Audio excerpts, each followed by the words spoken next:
about needing to kind of flip the switch earlier in games. Have you noticed more accountability, I guess, from the guys in practice? Yeah, yesterday was really good.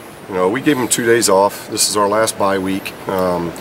Calendar kind of switches, and we did this right at the beginning of January, so we knew it was going to be a tough, whatever that is, 5-week grind, and the guys did some really good things. Obviously disappointed in Corvallis because I thought of all of our games, not just league games, I just thought that was the one game where we didn't have that it factor of just really competing like we know we can compete for 40 minutes, and that's what was frustrating. And had a really good practice yesterday after giving them 2 days off, kind of clear their minds, get healthy a little bit, and know that this is a tough stretch run, and talk about February setting up March, and we're pretty healthy.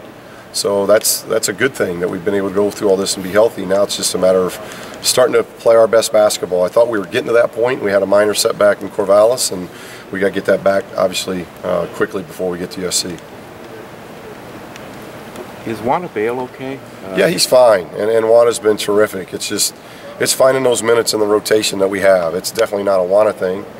I'm responsible for minutes, and if we can get him in, we're going to try to get him in, but Dave and Trav got a little out of whack in the Corvallis game, being in foul trouble. We thought about going then. We just opted not to. We went smaller.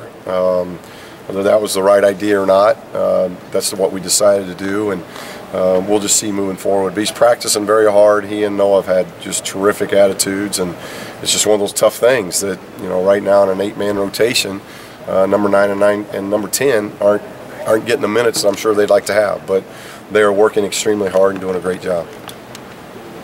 As a coach, when your team has a game like that, is it generally in your style as a coach to try to light a fire, or is that something where you try not to motivate? Well, I think it's just the accountability of what's acceptable and what's not. And this group of young men have been terrific all year. We have gotten incredible effort all year long, and that's the hard thing. In college basketball, to go whatever it is nowadays, 30 regular season games and then postseason.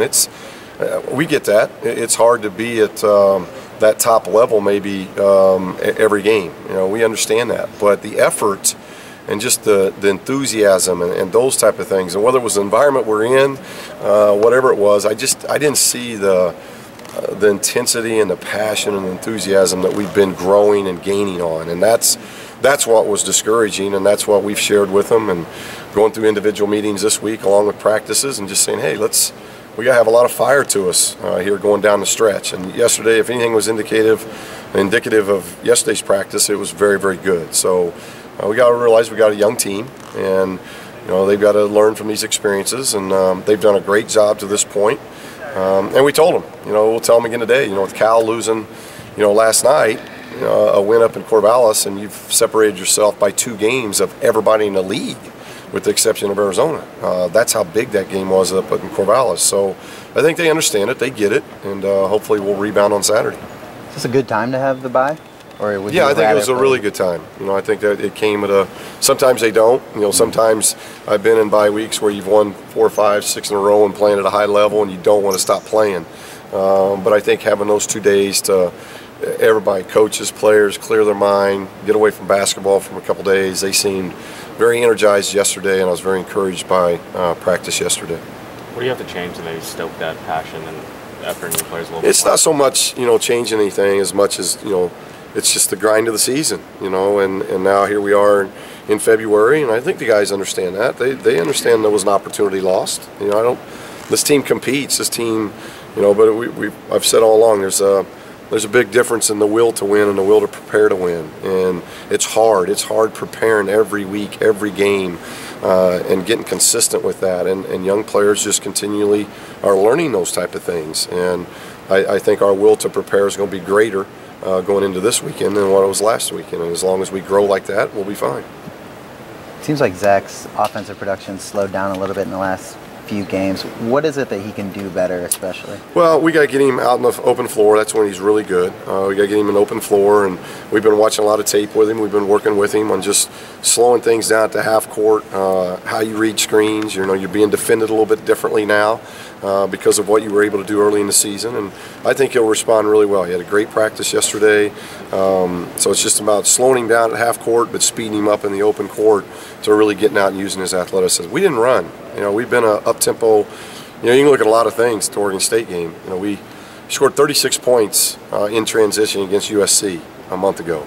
We scored 6 points in transition at Oregon State. It's a 30-point swing, and that's the key to our team. We've got to get out and run and play at the pace that we want to play at. And I thought in Corvallis we did not play at the pace we need to play at. Was Zach, is he kind of in a situation where it's even maybe a little bit harder than other freshmen because there is so much hype kind of surrounding him that maybe teams, look at him a little harder than they would any other normal freshman? Well, you're a freshman at UCLA, so it's there's always going to be a bigger spotlight. And when things are great, that spotlight's bright and fun. When things aren't as good, it's not quite as fun. You just see that light go away for a while. So it's just part of growing as a player. And the thing about Zach, he's extremely coachable. He is a great individual. He wants to learn. He's in here working all the time on his own. And when you got those kind of intangibles, you're going to make it. And I know Zach's been terrific for us all year, and he's only going to get better.